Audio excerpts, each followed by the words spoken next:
Hey guys, আজকে ছিল রাধা অষ্টমী। আজকে আমরা একটু ঘুরতে গেছিলাম বেলুড় মঠে, আমাদের বাড়ির সামনে, বাড়ি থেকে একটা স্টেশন পড়ে। এখানে একটি রাধা অষ্টমীর দিন অনুষ্ঠান হয়, সেটা আমরা আগের বছরেও গেছিলাম এবং এবছরেও গেছিলাম। প্রথমে রাধারানী মাতাকে পরিক্রমণ করানো হয়, তারপরে রাধারানী মাতাকে পরিক্রমণ করানোর পর তার সাজসজ্জা করানো হয়। খুবই সুন্দর লাগে দেখতে। এখানে একটা মন্দির আছে যেটা দেখতে খুবই সুন্দর, গঙ্গার পাশে।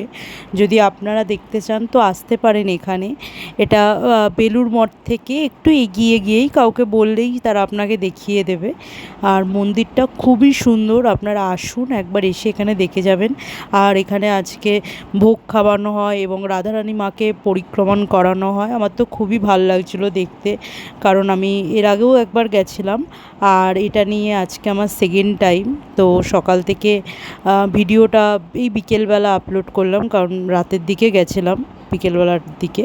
তো খুবই ভালো লাগছে রাধারানী মাকে দেখে, এবং রাধারানী মার এই সাজসজ্জা দেখে একদম চোখ ভরে যাচ্ছিল এবং খুব সুন্দর লাগছিল দেখে মাকে। এবং কৃষ্ণ, ভগবান শ্রীকৃষ্ণকেও সাজানো হয় এই দিনে, খুব সুন্দর করে সাজিয়েছিল। এবং প্রচুর লোক আসে এখানে এই দিনে ভোগ খেতে এবং রাধারানী মাকে দেখতে, পুজো দর্শন করতে। কারণ এই মন্দিরটা মানে এমনি এই দিনেই খোলা থাকে এবং এর আশেপাশে অনেক বড় করে মেলা হয়, তো আপনারা এখানে এসে দেখতে পারেন।